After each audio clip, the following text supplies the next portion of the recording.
আপনার ফোনে চার্জ থাকে না, আপনি চিন্তিত, সমস্যা নেই, আমিও চিন্তিত। তো আপনার ফোনে যদি চার্জ না থাকে, চার্জ নিয়ে যদি অনেক হ্যাসাল পোহাতে হয় বা ঘন ঘন চার্জ দেওয়ার প্রয়োজন হয়, তো আজকের ভিডিওটা আপনার জন্য।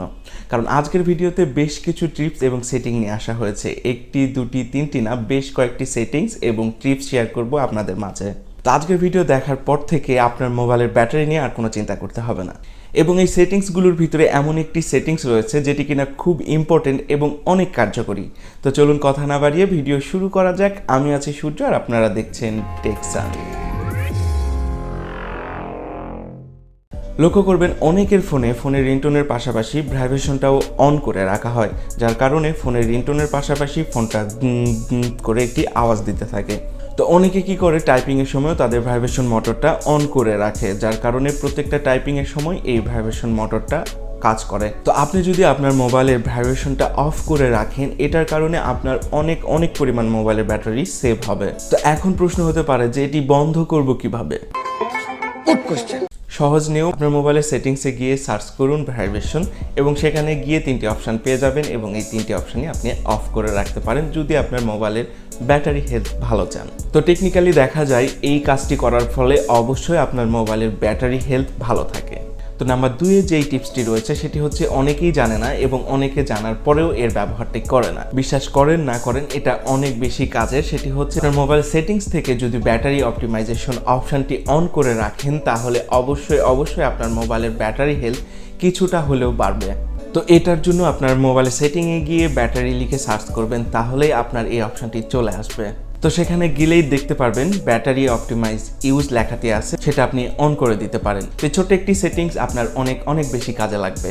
এবং এই ফিচার থেকে আপনি অ্যাপসগুলোকে অটো অপটিমাইজেশন অপশানে রাখতে পারেন, যার কারণে যে অ্যাপসগুলি যখন ব্যবহার করবেন ঠিক সেই সময়টাই আপনার ব্যাটারি খরচ করবে। এছাড়া আপনার মোবাইলের অ্যাপসগুলি ব্যাকগ্রাউন্ড থেকে কোনো ধরনের ব্যাটারি ব্যয় করবে না। তো এটার কারণে আপনার মোবাইলের ব্যাটারি অনেকটাই সেভ হবে। তো বিশ্বাস হচ্ছে না? তো আগে ব্যবহার করুন, তারপর বিশ্বাস করুন। নাম্বার 3-তে যে টিপসটি রয়েছে সেটি অনেক বেশি উপকারী। আপনি মানেন আর না মানেন, বর্তমান বেশ কিছু ফোনের দেখবেন যে 60 হার্টজ, 90 হার্টজ বা 120 হার্টজের ডিসপ্লে রয়েছে। তো একটি ডিসপ্লের ভিতরে অনেক হার্টজ ব্যবহার করা যায়, তবে মানতে কষ্ট হলেও এটি সত্যি যে আপনি যদি 120 হার্টজ ইউজ করেন আপনার ফোনের ব্যাটারি বেশি খরচ হবে। আপনি যদি 90 হার্টজ ইউজ করেন সেক্ষেত্রে আপনার ফোনের ব্যাটারি একটু কম খরচ হবে। আর যদি আপনি সর্বনিম্ন অর্থাৎ 60 হার্টজটা ইউজ করেন, তো আপনার ব্যাটারি খরচটাও অনেক বেশি কমে যাবে। তো আপনি যদি আপনার মোবাইলের ব্যাটারি বেশিক্ষণ ধরে ব্যবহার করতে চান, অবশ্যই সেটিংয়ে গিয়ে রিফ্রেশ লিখবেন এবং রিফ্রেশে লিখে নিচে দেখবেন সেখানে যদি অটো করা থাকে, অটো অপশানটি অফ করে দিয়ে 60 হার্টজ করে রাখবেন। সেক্ষেত্রে আপনার মোবাইলের ব্যাটারি অনেকটাই ব্যয় কম হবে। তো নাম্বার 4-এ যে ট্রিক্সটি রয়েছে সেটি হচ্ছে অনেকের ফোনে ব্লুটুথ, ওয়াইফাই সারাক্ষণ অন করা থাকে বা লোকেশনটা সবসময় অন করা থাকে। বিশ্বাস হচ্ছে না? এখনই চেক করেন। তো এখন বলে নেই ওয়াইফাই, ব্লুটুথ বা লোকেশনটা অন করে রাখলে কিভাবে ব্যাটারিটা আপনার ব্যয় হয়। দেখুন, ব্লুটুথ যদি অন থাকে তাহলে আপনার ফোনটি সবসময় একটি নতুন ডিভাইসটা খুঁজতে থাকে আশেপাশের। তো ঠিক এভাবে আপনার ওয়াইফাইটাও যদি অন থাকে, ঠিক একইভাবে আশেপাশের সব ডিভাইসগুলো একটু পরপর সার্চ করে এবং সে ক্যাপচার করে। এবং লোকেশন আইকনটা যদি অন করা থাকে তাহলে প্রতিনিয়ত আপনার লোকেশনটাকে সে ট্র্যাক করে, যার ফলে আপনার ফোনের ব্যাকগ্রাউন্ডে কিছু অ্যাপস রান করে এবং আপনার ফোনের চার্জ ব্যয় হয়। তো কি বিশ্বাস হচ্ছে না? ভাই, এটি স্মার্টফোন, তারা অনেক স্মার্টভাবেই কাজ করে। তো স্ক্যানিংটা যেন সব সময় না হয়, এটি অফ করার জন্য আপনার মোবাইলের সেটিংয়ে গিয়ে স্ক্যানিং লিখে সার্চ করবেন। দেন সেখান থেকে আপনি দেখতে পারবেন ওয়াইফাই স্ক্যানিং এবং ব্লুটুথ স্ক্যানিং এবং সেখান থেকে সেই জিনিসগুলো অফ করে দেবেন। ছোট কিছু বিষয়, কিন্তু অবশ্যই মোবাইলের হেলথ বাড়ানোর ক্ষেত্রে এই বিষয়গুলি অনেক বেশি কাজের। এবার আসি নাম্বার 5-এ। আপনি লক্ষ্য করেছেন কিনা জানি না, তবে কম বেশি সকলের ফোনে দেখবেন উপর থেকে যে নোটিফিকেশানগুলো আসে, আপনি চান বা না চান সেই নোটিফিকেশানগুলো কিন্তু আপনার ফোনে চলেই আসে। বিভিন্ন অ্যাপস বা বিভিন্ন অ্যাপসের অ্যাড বা বিভিন্ন অ্যাপসের ইনফরমেশান, বিশেষ করে দারাজ শেয়ার হিটের কথা নাই বলি।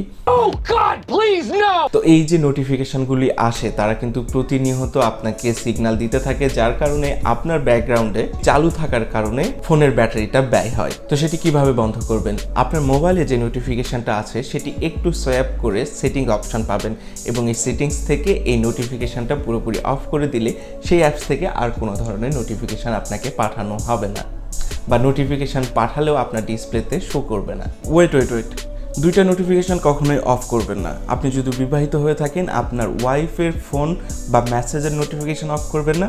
আপনি যদি রিলেশন করে থাকেন আপনার গার্লফ্রেন্ডের ফোন বা মেসেজের নোটিফিকেশন কখনো অফ করবেন না, তা না হলে আপনার বাবু থানা না থায়গা।